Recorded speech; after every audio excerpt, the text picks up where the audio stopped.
السلام علیکم ورحمۃ اللہ وبرکاتہ۔ الحمدللہ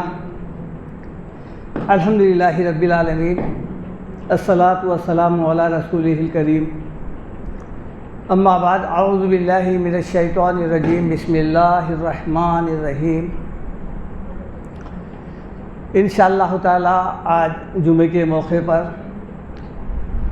درس قرآن کے سلسلے میں نے بنی اسرائیل کی کچھ آیتیں،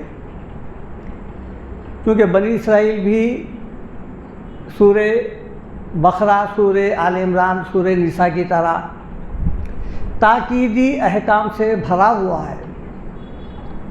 بہت سارے ایسے تاکیدی احکام ہیں جو امت مسلمہ کی اصلاح کے لیے ضروری تھے، اور یہ وہ باتیں ہیں، وہ افعال ہے جو اللہ تعالیٰ کو سخت ناپسند ہے۔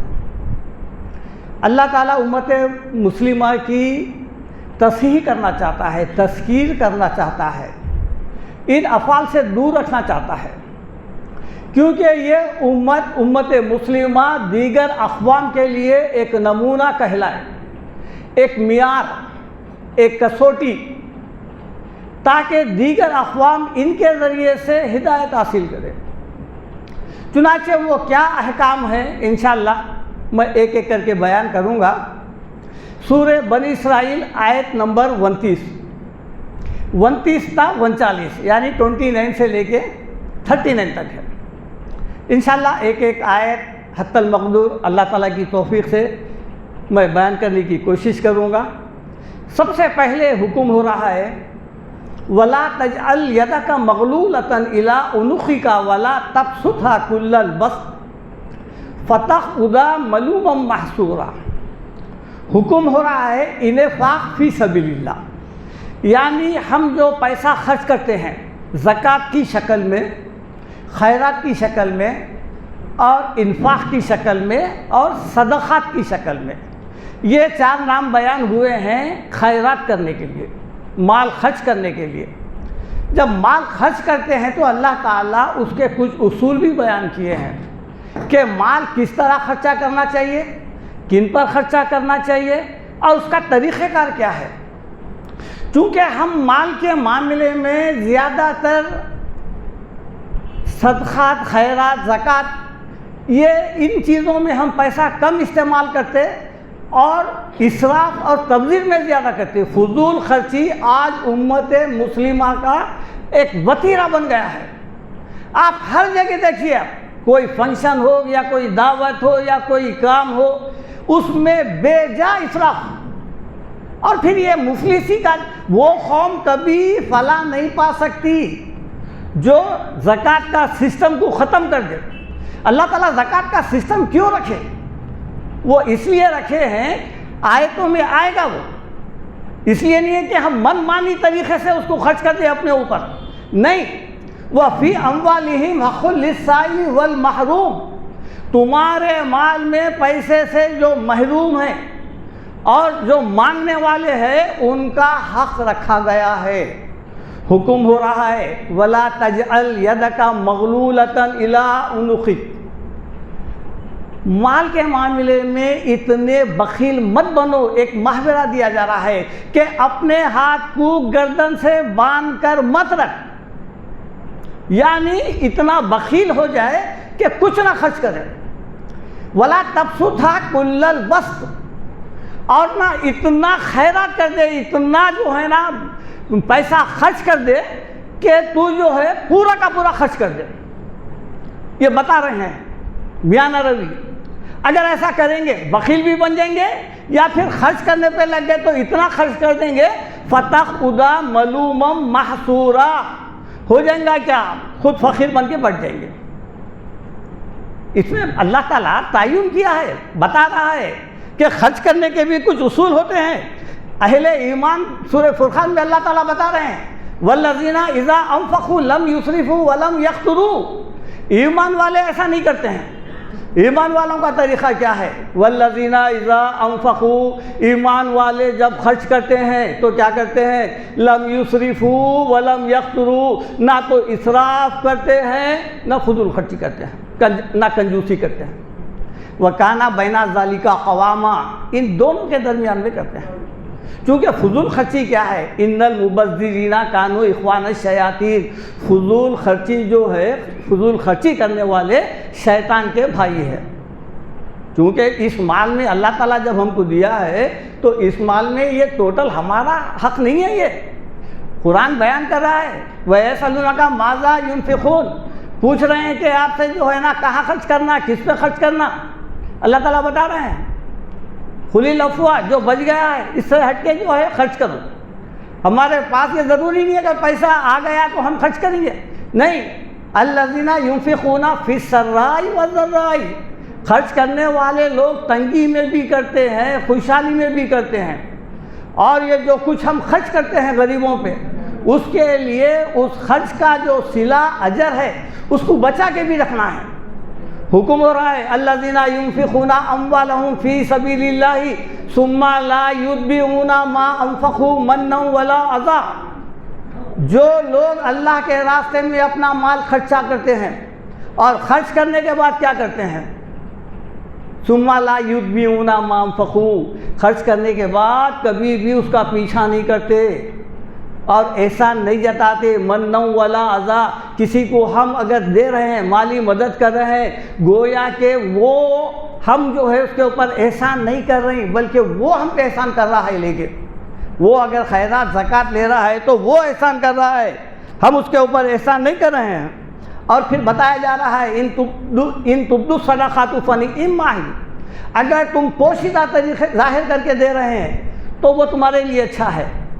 وَإِن تُخْفُوهَا وَتُؤْتُوهَا الْفُقَرَاءَ فَهُوَ خَيْرٌ لَكُمْ، اور اگر تم جو ہے خفیہ طریقے سے بچا کے کسی پر احسان نہیں، کسی کو بول کر نہیں، اگر خرچ کر رہے ہیں تو وہ تمہارے لیے بہتر ہے. ہم جو کچھ بھی خرچ کر رہے ہیں نا وہ ضائع نہیں جاتا، وہ ہمارا اکاؤنٹ جو اللہ کے پاس ہے وہاں پر ہمارا جو ہے ایک ایک پیسہ جو ہے وہاں پر جمع ہو رہا ہے. اللہ تعالیٰ بتا رہے ہیں وَأَقِیمُوا الصَّلَاةَ وَآتُوا الزَّکَاةَ. دیکھیے آپ خرچ کرنے کا اسلام میں اس کا چوتھا رکن ہے. یہ آپ اس سے اندازہ لگائیے کہ انفاق فی سبیل اللہ کی اہمیت کیا ہے اسلام میں. یہ جو نماز کے ساتھ جوڑ دیے ہیں تاکہ جو ہے نا کبھی بھی کسی بھی وقت ضرورت پڑ سکتی ہے. 5 وقت نماز پڑھ رہے ہیں، ضروری نہیں ہے کہ 5 دفعہ جو ہے کوئی آپ سے سائل آ کے بھی سوال کر لے. وَأَقِیمُوا الصَّلَاةَ وَآتُوا الزَّکَاةَ، نماز قائم کرو، زکوٰۃ دو، نماز کے ساتھ ہے. وَمَا تُقَدِّمُوا لِأَنفُسِکُم مِّن خَیْرٍ تَجِدُوهُ عِندَ اللَّهِ، اور جو کچھ بھی تم اگر خرچ کر رہے ہیں نا اللہ کے پاس تم اس کو دیکھیں گے، تمہارا عمل ضائع نہیں ہوگا. آیت نمبر 30 میں فرمایا جا رہا ہے إِنَّ رَبَّكَ يَبْسُطُ الرِّزْقَ لِمَن يَشَاءُ وَيَقْدِرُ إِنَّهُ كَانَ بِعِبَادِهِ خَبِيرًا بَصِيرًا. اب حکم ہو رہا ہے خیرات کے سلسلے میں. بے شک آپ کا رب جس کو چاہے، جس کے لیے چاہے کشادہ رزق کر دے، وَيَقْدِرُ، اور جس کے لیے چاہے تنگی کر دے. یہ ایک سنت الہی ہے. اللہ تعالیٰ جس کو مال دیا ہے اور کسی کو نہیں دیا ہے، تو جس کو مال دیا ہے تو اس کو یہ سمجھنا چاہیے مال کے ذریعے سے اس کا امتحان ہو رہا ہے. کل اللہ تعالیٰ کے پاس وہ مسئول ہے، پوچھا جائے گا مال دیا تھا کہاں خرچ کرا، کہاں لگایا، کن پہ خرچ کرا، پوچھا جائے گا. اس سے امتحان ہو رہا ہے کیا وہ پیسوں کے ذریعے سے یہ جو ہے فضول خرچہ کیا ہے یا عیاشیاں کیا ہے. وہ تمام جواب دہ ہے. اور جس کو اللہ غریب بنایا ہے تو سمجھیے کہ وہ غربت کا پرچہ دیا گیا ہے اس کو. اگر وہ غریبی میں انہیں خیانت پسند بن گیا ہے، شکر کر رہا ہے، تو پھر سمجھیے کہ جو ہے نا ایک آسان حساب دے رہا ہے. ترمذی کی ایک حدیث ہے، اللہ کے رسول نے فرمایا کہ غریب مسلمان جنت میں 500 سال پہلے داخل ہو جائے گا. آدھا دن فرمایا اللہ کے رسول نے، فرمایا آدھا دن پہلے. پوچھا جائے کہ یہ آدھا دن کیا ہے؟ فرمایا کہ 500 سال پہلے غریب، کیونکہ اس کے پاس جب پیسہ نہیں ہے تو اتنے سوالات بھی نہیں ہوں گے. اور پھر جو ہے نا یہ بتایا جا رہا ہے اللہ تعالیٰ جس کو پیسہ دیا ہے کیا ہے، نحن خصمنا بینہم معیشتہم فی الحیات الدنیا، ہم نے رزق تقسیم کر دیا ہے لوگوں کے درمیان میں. کیوں؟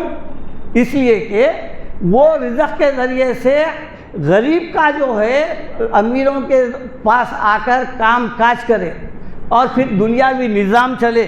وَرَفَعْنَا بَعْضَهُمْ فَوْقَ بَعْضٍ دَرَجَاتٍ، اور ایک دوسرے پہ جو امیری غریبی کا فرق لگایا ہے. کیوں؟ لِيَتَّخِذَ بَعْضُهُمْ بَعْضًا سُخْرِيًّا، تاکہ ایک دوسرے کا کام چلتا رہے. غریب امیروں کے پاس جا کے کام کرے, ان کا کام نکلے. یہ ایک دنیاوی نظام ہے.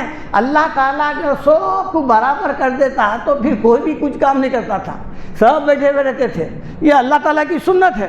اسی طرح آیت نمبر 31 ہے, دیکھیے آپ, اسی سلسلے میں بیان ہو رہا ہے وَلَا تَقْتُلُوا أَوْلَادَكُمْ خَشْيَةَ إِمْلَاقٍ, اپنی اولاد کو مفلسی کے ڈر سے قتل مت کرو.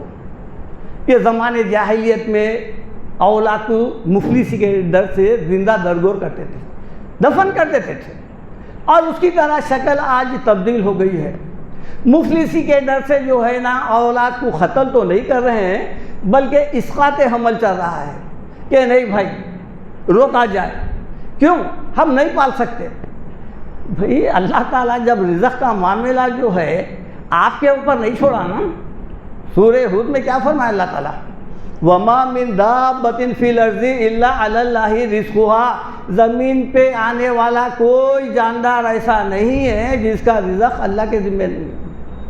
یہ ہے. اور پھر یہ جو پیدا ہونے سے پہلے سورہ فرقان میں بتایا جا رہا ہے وَخَلَقَ كُلَّ شَيْءٍ فَقَدَّرَهُ تَقْدِيرًا, جب ہم کسی کو بھی پیدا کرتے ہیں تو سب سے پہلے اس کا رزق, اس کی حیات, اس کا وقت, اس کا مقام, اس کے جینے کا, اس کے مرنے کا, اس کے خوشیاں, اس کے غم تمام لکھ کے بھیجتے ہیں. یہ باہر آنے کے بعد نہیں. اللہ تعالیٰ بتا رہے ہیں کہ تم جو ہے مفلسی کے ڈر سے کسی کو جو ہے قتل مت کرو. کئی ایسے گھرانے ہیں, دیکھیے آپ, ہو سکتا پہلی اولاد کچھ خاطر خواہ کام نہیں کری, لیکن بعد والی آئے اگر مفلسی سے اگر ان کو روک دیے. کئی گھرانے ایسے ہیں کہ وہ جو ہے گھر کا پورا ماحول بدل دیے ہیں, ترقی کرے ہیں. کئی ایسے ہیں, لیکن ہم نہیں جانتے نا مفلسی کے ڈر سے ہمارا رزق اللہ تعالیٰ متعین کر دیا ہے. حکم ہو رہا ہے وَلَا تَقْتُلُوا أَوْلَادَكُمْ خَشْيَةَ إِمْلَاقٍ نَحْنُ نَرْزُقُهُمْ وَإِيَّاكُمْ, ہم ان کو بھی رزق دیں گے, تم کو بھی دیں گے. ان کو کون؟ وہ کون ہے؟ وہ جس کو تم قتل کرنا چاہ رہے ہیں. ہم ان کو بھی رزق دیں گے اور تم کو بھی دیں گے. اور بتایا جا رہا ہے إِنَّ قَتْلَهُمْ كَانَ خِطْئًا كَبِيرًا, بے شک ان لوگوں کا قتل کرنا بہت بڑا گناہ ہے. اسقاط حمل کرنا, اولاد کو روکنا, یہ سب سے بڑا گناہ ہے, قتل کے برابر ہے. جس طرح ایک جاندار کو, زندہ انسان کو قتل کرتے ہیں, بالکل اسی طرح ہے یہ بھی معاملہ. اس کے بعد بتایا جا رہا ہے, دیکھیے آپ, یہ تھی آیت نمبر 31. اس کے بعد آیت نمبر 32 ہے, دیکھیے آپ, وَلَا تَقْرَبُوا الزِّنَا, زنا کے قریب بھی مت جاؤ. یہاں پر جو لفظ ہے زنا مت کرو یہ نہیں ہے. قرآن میں جہاں پر بھی زنا کا لفظ آیا ہے تقرب, قرب, قریب ہونا ہے. ولا تقربوا الزنا, زنا کے قریب بھی مت جاؤ. انہ کان فاحشۃ وساء سبیلا, بے شک یہ جو ہے کھلی بے حیائی ہے اور یہ بہت برا راستہ ہے. زنا کیا ہے؟ زنا معاشرے کا سب سے گندا فعل ہے. اس میں جو ہے سارا معاشرہ ختم ہو جاتا ہے. جتنے قتلوں وغیرہ بھی ہوتے ہیں, کئی قتلوں کا سبب یہی سے ہوتا ہے. یہ چونکہ زنا جس سے کیا جاتا ہے وہ کسی کی بہن ہوتی ہے اور کسی کی بیٹی ہے, کسی کی ماں ہے, کسی کی بیوی ہے. یہ معاشرے میں سب سے بڑا گندا ہے. اس کے لیے جو سزا بھی ہے دیکھیے آپ, سنسار ہے. نہ شرک کی وہ سزا ہے نہ کسی اور گناہ کی سزا ہے. سنسار کرنے کا صرف اسی گناہ کا ہے. اس کے تدارک کے لیے جو ہے نا بتایا جا رہا ہے کہ تم کرنا تو بہت دور کی بات ہے, اس کے قریب بھی مت جاؤ. اس کو آج جو ہے زنا کے جتنے راستے ہیں وہ بہت آسان ہو گئے ہیں. زمانے قدیم میں ذرا یہ مشکل تھا اور جو ہے نا اس کا کرنے والا کافی بدنام بھی ہو جاتا تھا. یہ جدید دور جو ہے ٹیکنالوجی کا, اس میں جو ہو گیا ہے زنا کے راستے اتنے آسان ہو گئے ہیں. آپ دیکھیے سب سے بڑا تو ذریعہ ہمارے پاس ٹی وی آ گیا ہے. جتنے ڈرامے ہیں, سیریل ہے, یہ جو گانے ہیں, ایک زمانہ تھا تھیٹرز چلتے تھے, اب اس کی ضرورت باقی نہیں رہی. گھرے گھر ٹی وی آ گیا ہے اور اس میں دیکھ لیجئے آپ ہر تھیٹر اس کے اندر داخل ہے. اس میں اور ترقی ہو گئی. ترقی ہونے کے بعد تو اب پورے تھیٹرز تو فونوں میں آ گئے ہیں۔ یہ جو فون ہے بظاہر تو بہت اچھا کام کر رہا ہے، لیکن اس کا جو غلط استعمال ہو رہا ہے، ہر گھر میں دیکھیے آپ، ہر ایک کے پاس ایک فون ہے، شوہر کے پاس ہے، بیوی کے پاس ہے، اولاد کے پاس ہے، بیٹی کے پاس ہے، بیٹے کے پاس ہے، سب اپنے اپنے فونوں میں مگن ہیں۔ کیا دیکھ رہے ہیں؟ آج کل جو ہے زنا کا راستہ جو آسان ہو گیا ہے، اس کی وجہ کیا ہے؟ یہ فیس بک، یہ واٹس ایپ، یہ انسٹاگرام، اس میں باضابطہ چیٹنگ ہو رہی ہے انجان لوگوں سے۔ دیکھیے اللہ کے رسول کیا فرمائے، جہاں پر ایک مرد ایک عورت علیحدہ ہے انجان، وہاں پر تیسرا شیطان ہوتا ہے۔ اب تو یہ عالم ہے کہ انجان لوگوں سے اس کے ذریعے سے جو ہے نا باضابطہ دوستی ہو رہے ہیں، زنا کے راستے آسان ہو گئے ہیں۔ اس کو جو ہے انٹرنیٹ آنے کے بعد تو یہ عالم ہو گیا ہے کہ آج ایک چھوٹا سا بچہ بھی جو ہے نا انتہائی فحش ویڈیوز وغیرہ یہ سب دستیاب ہے اس کے اندر۔ اس کو روکنا چاہیے، اس کے لیے بچوں کو تاکید کرنا چاہیے۔ آپ جب تک اللہ تعالیٰ سے اس کی جو خباثت ہے اس کو جب تک واضح نہیں کریں گے، بچے نہیں بچ سکیں گے، چونکہ یہ اس میں اچھائی کم برائی بہت زیادہ ہے، اس لیے حکم ہو رہا ہے۔ اور یہ جو کام ہے یہ تو بہت بڑا گناہ ہے۔ اللہ تعالیٰ فرماتے ہیں سورہ اعراف میں، قل انما حرم ربی الفواحش ما ظہر منہا وما بطن۔ اے نبی صلی اللہ علیہ وسلم آپ بتائیے کہ بے شک میرا رب حرام کر دیا ہے، حرم ربی الفواحش، تمام فحش کام، گالی گلوچ وغیرہ۔ گالی گلوچ بھی کیا ہے؟ یہ فحش کلام کا جو ہے ابتدائی ذریعہ ہے یہ، اور یہ گالی گلوچ ایسی چیز ہے، اور زیادہ تر قتل کے محرکات اسی سے ہوتے ہیں۔ ایسے گالی گلوچ آج مسلمانوں کے زبانوں پہ ہے، اللہ ماشاء اللہ، اسی پہ قتل کا ذریعہ ہے، یہ وہی زبان ہے۔ اس لیے اللہ کے رسول بولے جو زبان اور شرمگاہ کی حفاظت دے میں اس کے لیے جنت کا ضامن ہو جاتا ہوں۔ زبان ہماری ذرا سا کسی کی غلطی پر جب کھلتی ہے تو بس یہ ہے کہ بس فحش زبان سے نکلتا جاتا ہے۔ یہ بتایا جا رہا ہے کہ دیکھو یہ زنا کے قریب مت جاؤ، یہ بہت برا راستہ ہے، یہ راستے پہ چلنے والا پھر واپس نہیں آتا۔ اللہ کا قانون ہے، اس حدود کو اگر توڑ دیں گے آگے نکل جائیں گے، پھر بعد میں توبہ کی توفیق نہیں ہوتی۔ واللہ لا یہدی القوم الفاسقین، اللہ فاسقوں کو ہدایت نہیں دیتا۔ یہ نہیں سمجھنا کہ میں جوانی پوری جو ہے نا اپنی منمانی خواہشات میں گزار لوں گا، بعد میں توبہ کر لوں گا، عمرہ کروں گا، نہیں۔ ایک قدم جب اللہ تعالیٰ کے حدود سے آگے نکل گئے پھر واپس آنا مشکل ہو جاتا۔ اللہ تعالیٰ بتا رہے ہیں سورہ حشر میں، وَلَا تَكُونُوا كَالَّذِينَ نَسُوا اللَّهَ، دیکھو تم ان لوگوں کی طرح مت ہو جانا جو حدود الہی کو جو ہے نا پار کر گئے، بھلا دی اللہ تعالیٰ کے تعلیمات کو، تو پھر اللہ تعالیٰ بھی کیا کریں گا ان کے ساتھ، فَأَنْسَاهُمْ أَنفُسَهُمْ، اللہ تعالیٰ ان کو ان کی جانوں سے بھلا دیں گا۔ اولئک هم الفاسقون، یہ فاسق لوگ ہیں، اللہ تعالیٰ بھلا دیں گا۔ مرنے کا بھی ٹائم آ گیا، توبہ کی توفیق نہیں ہوں گی، رجوع اللہ نہیں ہوں گا، وہی برائی میں رہیں گا جو جوانی میں تھا۔ وہ آپ جوانی کی گارنٹی دو، جوانی اللہ کے حوالے کر دو، اللہ تعالیٰ کا بڑھاپا سنبھال لیں گا۔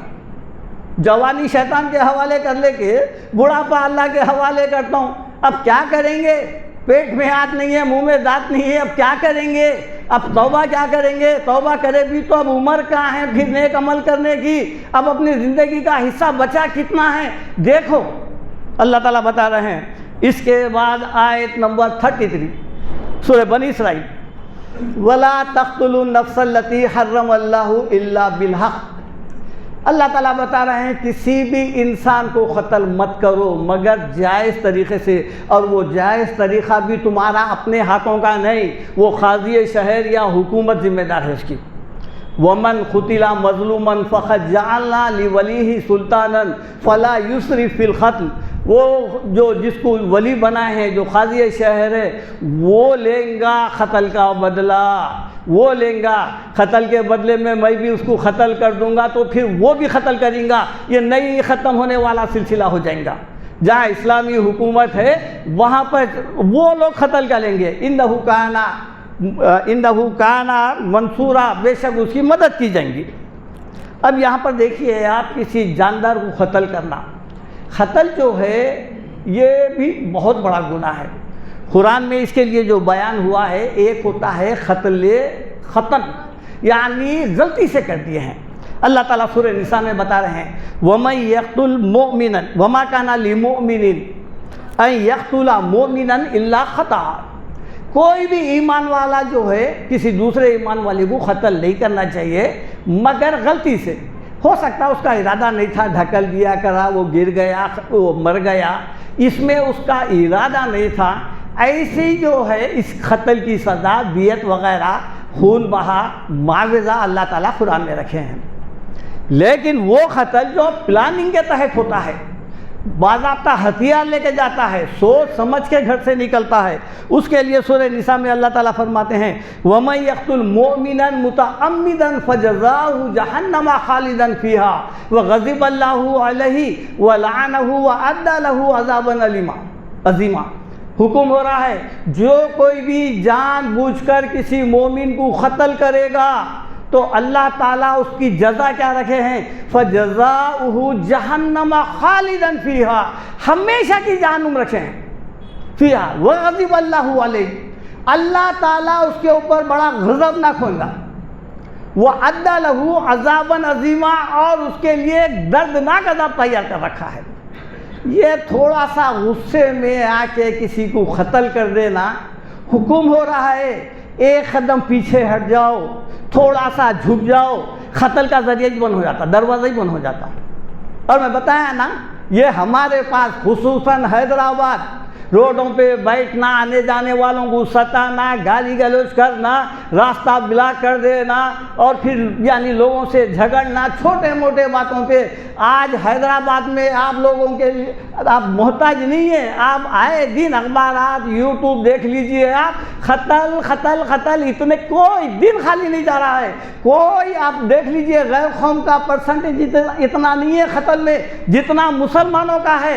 آپسی اتنی شدید نفرت، حالانکہ قاتل کو سوچنا چاہیے جس کو قتل کر رہا ہے وہ ہمیشہ کی جہنم لے رہا ہے۔ ہو سکتا ہے اللہ تعالیٰ جو بغیر عذر کے بلا وجہ جو قتل ہو گیا ہے اس کو اللہ معاف کر دیں گا، ہو سکتا ہے وہ بدکار بھی ہے تو وہ کل قیامت میں اللہ تعالیٰ کو بولیں گا وہ کہ اللہ تعالیٰ میرا تو ٹائم تھا، ہو سکتا آج نہیں میں توبہ کرتا ہوں، نیک بن جاتا ہوں، یہ قتل کیوں کرا مجھے؟ یہ جو قتل کر رہا ہے اس کو پرچے میں سے ہٹا دے رہا ہے، امتحان سے ہٹا دے رہا ہے، تم ہٹ جاؤ یہاں سے، اور خود جہنم میں۔ اور پھر یہ ضروری نہیں ہے، یہ جو ہے جیل کاٹ کے آنے کے بعد جو ہے اور انہیں جو ہے نا اس کی اور ہمت بڑھ جا رہی ہے، اس کو سب ڈر ڈر کے سلامہ کر رہے ہیں۔ ہمارے علماء، دانشور، ہمارے سیاست دان یہ غیر قوم کیوں سوچیں گے؟ یہ ہمارے اوپر ذمہ داری ہے، ہم سوچنا چاہیے، وہ ان لوگوں کا بائیکاٹ کرنا چاہیے، ان کے لیے قانون بنانا چاہیے۔ نہ بڑے بڑے مدرسوں سے اعلان ہوتا ہے کہ ان کا بائیکاٹ کرو، ان کے لیے کوئی ایک سخت قانون نافذ کرو، کچھ بھی نہیں ہے۔ ہاں اخبار میں پڑھ رہے ہیں، دیکھ رہے ہیں قتل ہو رہا ہے، قتل ہو رہا ہے۔ یہی ایک قتل اگر کوئی نان مسلم کرا، موب لنچنگ کے نام سے سب آواز اٹھاتے ہیں، انہوں قتل کرے تو قتل ہے، انہوں قتل کرے تو قتل نہیں ہے۔ ان کے لیے کیوں آواز نہیں اٹھاتے؟ کیوں قانون سخت کیوں نہیں بناتے؟ یہاں تو اسلامی قانون نہیں ہے، لیکن علماء جو ہے، تمام علماء بیٹھ کے جو ہے حکومت کو ایک دے سکتے ہیں نا، ایک عرضی تو دے سکتے ہیں، اور جو قاتل لوگ ہیں ان کا بائیکاٹ کر سکتے ہیں، محلے سے دربدر کر سکتے ہیں ان کو۔ کچھ بھی نہیں ہے، قتل ہو رہا ہے، جا رہے ہیں آ رہے ہیں، اس کی وجہ کیا ہے؟ ناک پہ غصہ ہے، چھوٹے موٹے باتوں پہ قتل کر رہے ہیں۔ یہ جو قتل ہے یہ اپنے آپ کو، ارے پھر جس کا قتل ہو رہا ہے اب دیکھیے اس کے معصوم بچے ہیں، بیوی ہے، ماں باپ ہے، کمانے والا واحد ذریعہ ہے، کیا جو ہے اس کے توبہ کرنے سے وہ لوگوں کی زندگی سدھر سکتی، ان کا گھرانہ بچ سکتا؟ نہیں۔ ہمارے پاس جو ہے غصہ، انتشار، نفرت آپس میں اتنی بڑی ہوئی ہے۔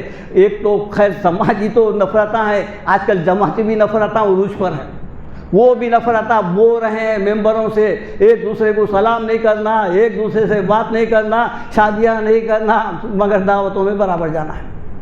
دیکھیے اب لہذا جو ہے نا قاتل کی سزا کیا ہے؟ اللہ تعالیٰ قرآن میں حکم دے رہا ہے سورہ بقرہ، یا ایھا الذین آمنوا کتب علیکم القصاص فی القتلی، اے ایمان والو تم پر فرض کر دیا گیا ہے قصاص لو، اگر اس کا تدارک چاہ رہے قتل کا تو بدلہ لو، قصاص لو فی القتلی۔ کیوں؟ بدلہ لینے سے اللہ تعالیٰ بتا رہے ہیں اسی آیت میں وَلَكُمْ فِي الْقِصَاصِ حَيَاةٌ يَا أُولِي الْأَلْبَابِ، تم اگر بدلہ لیں گے تو مارنے والا سمجھ جائے گا کہ 8-10 دن 15 دن کے بعد میری بھی باری ہے، لہذا وہ میں بھی چلے جاتا ہوں، لہذا یہ خطر رک جاتا ہے۔ یہ اللہ تعالیٰ کا قانون ہے، اگر اس قانون کے مطابق عمل ہوا تو پھر جو ہے نا ختم رک سکتا ہے۔ اس کے بعد حکم ہو رہا ہے آیت نمبر 34 وَلَا تَقْرَبُوا مَالَ الْيَتِيمِ إِلَّا بِالَّتِي هِيَ أَحْسَنُ، اور یتیم کے مال کے قریب بھی مت جاؤ۔ یتیم کی پرورش کرنا، اس کی جو ہے نگہداشت کرنا اور اس کو جو ہے کچھ قابل بنانا، اللہ کے رسول نے فرمایا جنت میں وہ اس طرح رہے گا میرے پاس، میرے ساتھ۔ یہ ہے یتیم۔ یتیم کا مال کھانا نہیں ہے، قریب بھی مت جاؤ، بتا رہے ہیں کیوں؟ حتیٰ یبلغ اشدہ، یہاں تک کہ وہ بڑا ہو گیا تو پھر اس کا مال اس کو واپس کرو، اس کے اچھے مال کو اپنے خراب مال سے مت بدلو۔ وَأَوْفُوا بِالْعَهْدِ، اور اپنے وعدوں کو پورا کرو۔ وعدہ تو ہمارے پاس نبھانے کے لیے نہیں ہوتا، انشاءاللہ لفظ لگا دے کے جو ہے نا انشاءاللہ مطلب کیا ہے؟ پھرا دینے کا ہے۔ اب لوگ بھی سمجھ گئے ہیں انشاءاللہ بولو تو انشاءاللہ نہ کو بولو، آتوں بولو وہ ہے، کیوں؟ ان کو معلوم ہو گیا انشاءاللہ بولنے کے بعد ابھی نہیں آنے والا نہیں ہے، نہیں، وعدہ بھی پوچھا جائے گا۔ وَأَوْفُوا بِالْعَهْدِ إِنَّ الْعَهْدَ كَانَ مَسْئُولًا، تمہارے کو قیامت کے دن وعدے کے متعلق پوچھا جائے گا، اللہ تعالیٰ بتا رہے ہیں۔ اسی طرح دیکھیے اب آیت نمبر 35 وَأَوْفُوا الْكَيْلَ إِذَا كِلْتُمْ، اور جب تم جو ہے ناپ کر کوئی چیز ناپو تو پھر اس کو صحیح طور پہ ناپو۔ یہ کاروباری طریقہ بتا رہے ہیں۔ وَأَوْفُوا الْكَيْلَ إِذَا كِلْتُمْ وَزِنُوا بِالْقِسْطَاسِ الْمُسْتَقِيمِ، اور اپنی ترازو سیدھی رکھو، ناپ کر صحیح دو اور ترازو سیدھی رکھو۔ یہ تو ناپ تول میں ہے، لیکن اپنی زندگی میں بھی اعتدال ہونا چاہیے، ہر معاملے میں اپنا جو ہے انصاف سے کام لینا چاہیے، وہی نہیں قول میں، فعل میں، لین دین میں، معاملات میں بھی ہونا چاہیے۔ یہ صرف کاروبار کی حد تک نہیں ہے۔ شعیب علیہ السلام کی قوم دیکھیے جو عذاب سے دوچار ہوئی، اس کا گناہ کیا تھا؟ اس کا گناہ ناپ تول میں کمی تھا۔ یہ گناہ کوئی معمولی نہیں ہے، یہ ناپ تول میں کمی کر دینا، ڈبا دینا، لے کے جو ہے انجان ہو جانا، پھر بعد میں وصول کر لو بولنا دیکھا جائے گا، یہ نہیں، پوچھا جائے گا، بتا رہے ہیں۔ اسی طرح دیکھیے آپ آیت نمبر 36 سورہ بنی اسرائیل وَلَا تَفْقُوا مَا لَيْسَ لَكَ بِهِ، جس بات کا تم کو علم نہیں ہے اس کے پیچھے مت پڑو۔ ان السمع والبصر والفؤاد کل اولئک کان عنہ مسئولا، جس بات کا علم نہیں ہے اس کے پیچھے مت پڑو۔ آج مسلمان اپنی ذمہ داری جو لوگوں تک دین پہنچانا تھا اور لوگوں کے لیے ذریعے ہدایت بننا تھا، قرآن ان تک پہنچانا تھا، وہ چھوڑ کے چھوٹے موٹے مسائل میں جس ویڈیو کو کھولو آپ ایک دوسرے پر جو ہے تانا تشنگی، یہاں تک کہ اب تو ایک نیا طریقہ شروع ہو گیا ہے۔ وہ صحابہ کرام کی زندگیوں کو ناپ رہے ہیں، وہ صحابی ایسے تھے، یہ صحابی ایسے تھے، وہ یہ تھے، ان سے یہ غلطی ہوئی، ان سے یہ غلطی ہوئی۔ قرآن بول رہا تلک امۃ قد خلت لہا ما کسبت ولکم ما کسبتم ولا تسألون عما کانوا یعملون، یہ امتیں گزر چکی، ان کے لیے ان کا حساب، تمہارے لیے تمہارا حساب، تم سے نہیں پوچھا جائے گا انہوں کیا کرتے تھے، تم اپنا دیکھو کس مقام پہ ہے، کیا حالت ہے، تمہارے ایمان کی کیا کسوٹی ہے، یہ تم اپنا جائزہ لو۔ وہ تو چھوڑ دیے ہیں، اب لگے ہوئے ہیں صحابہ کرام کا۔ دیکھیے پڑوسی ملک میں دیکھ لیجیے آپ، یہی لے کے بیٹھے ہوئے قرآن۔ اللہ تعالیٰ بتا رہے ہیں، نبی کریم صلی اللہ علیہ وسلم کو بتا رہے ہیں قُل لَا تُسْأَلُونَ عَمَّا أَجْرَمْنَا، اے نبی صلی اللہ علیہ وسلم آپ بولیے تم سے نہیں پوچھا جائے گا ہمارے جرم کیا تھے، وَلَا نُسْأَلُ عَمَّا تَعْمَلُونَ، اور ہم سے بھی نہیں پوچھا جائے گا تم کیا کرتے تھے۔ اور اس کے بعد بتایا جا رہا ہے اِنَّ السَّمْعَ وَالْبَصَرَ وَالْفُؤَادَ كُلُّ أُولَئِكَ كَانَ عَنْهُ مسئولا، بے شک کیا ہے، کل ان السمع، بے شک کان، آنکھ اور عقل، دل و دماغ جو ہم دیے ہیں، اس کے متعلق قیامت کے دن پوچھوں گی۔ یہ تین چیزیں جو ہے خدا کی سب سے بڑی نعمت ہے، حالانکہ جانوروں کو بھی ہے یہ تین چیزیں، لیکن جانور ان تین چیزوں سے شعور اور اس کا ادراک نہیں کر سکتے ہیں، ان کے پاس بصارت ہے، بصیرت نہیں ہے۔ ہمارے پاس جو ہے کان جو ہے حق سننا ہے، اور آنکھ حق دیکھنا ہے، دل و دماغ حق سمجھنا ہے، اس سے جو ہے دیدہ بصیرت چاہیے، یہ صرف دیکھنا نہیں ہے، یہ تین ہدایت کے دروازے ہیں۔ یہ تین جو چیزیں ہیں اسی سے ہدایت ملتی ہے، اس لیے اگر روگردانی کریں گے، اللہ تعالیٰ بتا رہے ہیں ختم اللہ علی قلوبہم وعلی سمعہم وعلی ابصارہم غشاوہ، اگر تم سرکشی کریں گے، نافرمانی کریں گے، اللہ تعالیٰ ان 3 دروازوں پہ مہر لگا دیتا ہے۔ ہم جو ہے سننے کے لیے تیار نہیں ہیں۔ پہلے سب سے پہلے یہ دیکھتے ہیں کہ کون بول رہا ہے، کیا بول رہا ہے۔ آپ قرآن بولو، حدیث بولو، قصہ بولو، پہلے انہیں اپنے منشے کی بات سننا چاہتا ہے۔ اس سے یہ جو دیے ہیں یہ بہت بڑے جو ہیں نا، یہ اس کے متعلق کچھ ہوگی بول رہے ہیں اللہ تعالیٰ۔ آخری 2 آیتیں ہیں، انشاءاللہ ختم کر دیتا ہوں۔ آیت نمبر 37، وَلَا تَمْشِي فِي الْأَرْضِ مَرَحًا، زمین پر اکڑ کر مت چلو، تکبر کے مارے کسی کو حقیر سمجھ کے اکڑ کر مت چلو۔ إِنَّكَ لَن تَخْرِقَ الْأَرْضَ وَلَن تَبْلُغَ الْجِبَالَ طُولًا، تم زمین پہ اللہ تعالیٰ ایک مثال دے رہے ہیں، تم زمین پر اکڑ چل کے جو ہے زمین کو پھاڑ نہیں سکتے، نہ آسمان کی بلندی کو چھو سکتے ہیں۔ اللہ تعالیٰ سورہ لقمان میں بھی بتا رہے ہیں، وَلَا تَمْشِي فِي الْأَرْضِ مَرَحًا إِنَّ اللَّهَ لَا يُحِبُّ كُلَّ مُخْتَالٍ فَخُورٍ، زمین پر اکڑ کر مت چلو، بے شک اللہ تعالیٰ تکبر کرنے والوں کو پسند نہیں کرتا۔ تکبر کیا ہے؟ تکبر صرف اللہ تعالیٰ کو زیب دیتا ہے۔ اس کے بعد جو تکبر آسمان میں سب سے پہلے جو گناہ ہوا وہ شیطان کرا ہے، وہ سب سے پہلے ابا واستکبر وکان من الکافرین، انہیں تکبر کرا، تکبر کر کے لعنتی ہو گیا، کافر ہو گیا۔ وہ چادر شیطان جو ہو لیا تھا تکبر کی، آج ہمارے حوالے کر دیا ہے۔ کچھ بھی نہیں ہے، ذرا طاقت آ گئی تکبر، ذرا پیسہ آ گیا تکبر، نئی گاڑی لیے تکبر، ہر ایک کو نیچا دکھانا، یہ ہمارا جو ہوتا ہمارا بن گیا ہے یہ۔ اور اللہ کے جو نیک بندے ہوتے ہیں وہ کیا ہے؟ وہ عباد الرحمن الذین یمشون علی الارض ہونا، اللہ کے جو رحمان کے نیک بندے ہیں وہ زمین پہ عاجزی کے ساتھ چلتے ہیں۔ وَإِذَا خَاطَبَهُمُ الْجَاهِلُونَ قَالُوا سَلَامًا، جاہل لوگ جب ان سے ملتے ہیں تو وہ اپنے ان کے ساری کے ساتھ گزر جاتے ہیں، سلام ہے تم پر، تکبر نہیں کرتے۔ اسی طرح جو ہے نا ایک آیت نمبر 38 ہے، كُلُّ ذَلِكَ كَانَ سَيِّئُهُ عِندَ رَبِّكَ مَكْرُوهًا، یہ تمام باتیں تمہارے رب کے پاس سخت ناپسند ہے۔ یہ وہ تاکیدی احکام ہیں جو اللہ تعالیٰ سورہ بنی اسرائیل میں بیان کیا ہے کہ یہ باتیں اللہ تعالیٰ کو عند ربک مکروہا، یہ لفظ با الفاظ حرام کے لیے استعمال ہوا ہے، یہ سخت حرام ہے یہ باتیں۔ آخری آیت ہے، ذالک مما اوحی الیک ربک من الحکمہ، اے نبی صلی اللہ علیہ وسلم یہ وحی کے ذریعے سے حکمت بھری باتیں آپ کے سامنے رکھ رہے ہیں، آپ کو بتا رہے ہیں۔ آخری بات اللہ حکم جو دے رہا ہے وہ بہت بڑی اہم بات ہے، وہ کیا ہے؟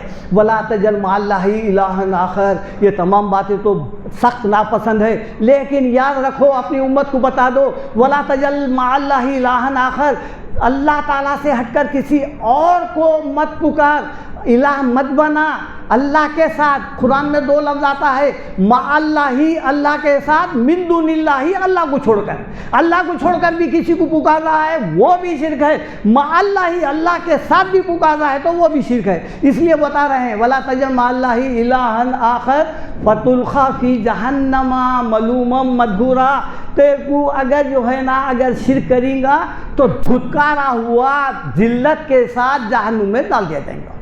یہ احکام تھے 29 سے لے کے 39 سورہ بنی اسرائیل۔ اللہ تعالیٰ سے دعا ہے اللہ تعالیٰ آپ کو مجھے سب کو ان آیتوں پر عمل کرنے والا بنائے۔ سبحان ربک رب العزت عما یصفون وسلام علی المرسلین والحمد للہ رب العالمین۔